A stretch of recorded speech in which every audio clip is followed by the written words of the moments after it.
Karnataka north east graduate election 2024 voting June 3న విజయనగరం జిల్లాలోని 6 తాలూకాలలో 21 polling స్టేషన్లలో ఎన్నికలు నిర్వహించనున్నట్లు జిల్లాధికారి కెఎస్ దివాకర్ తెలిపారు.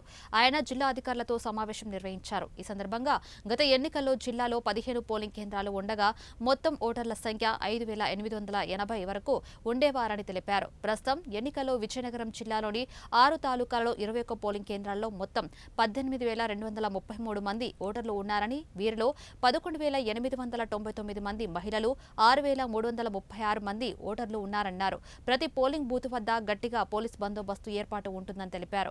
ఓటర్లు తమ ఓటు హక్కును తప్పక వినియోగించుకోవాలని కోరారు. అయితే ఈ కార్యక్రమంలో అదనపు జిల్లా అధికారి అనురాధ పాల్గొన్నారు.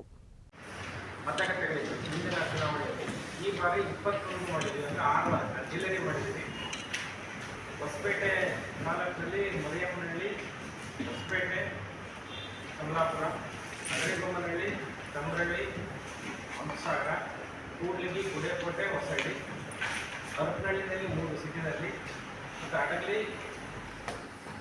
ಆ್ಯಂಡ್ ಹೋಗ್ಲಿ ಒಂದಿದೆ, ಅಗಡಿಬೊಮ್ಮನಹಳ್ಳಿಯಲ್ಲಿ ಕೊಟ್ಟೂರಿದೆ.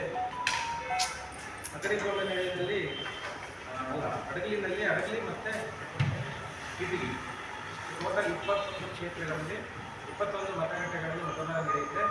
ಮತದಾನದ ಸಮಯ 8ರಿಂದ 4ರವರೆಗೆ. 8ರಿಂದ 4ರವರೆಗೆ ಇದು ನಾವೇನು ಬೇರೆ ಚುನಾವಣೆ ಥರನೇ ನಡೆಯುತ್ತೆ. ಇದರಲ್ಲಿ EVM ಬದಲಾಗಿ ಮತಪತ್ರಗಳಿದೆ, ಬ್ಯಾಲೆಟ್ ಪೇಪರ್ ಇರುತ್ತೆ.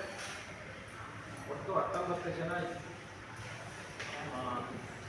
ಕಂಟೆಸ್ಟೆಡ್ ಕ್ಯಾಂಡಿಡೇಟ್ ಇದ್ದಾರೆ, ಅಂದರೆ ನಿಯಮಬದ್ಧವಾಗಿ. ಅದರಲ್ಲಿ ಮತಪತ್ರದಲ್ಲಿ ಯಾವ ರೀತಿ ಓಟ್ ಹಾಕಬೇಕು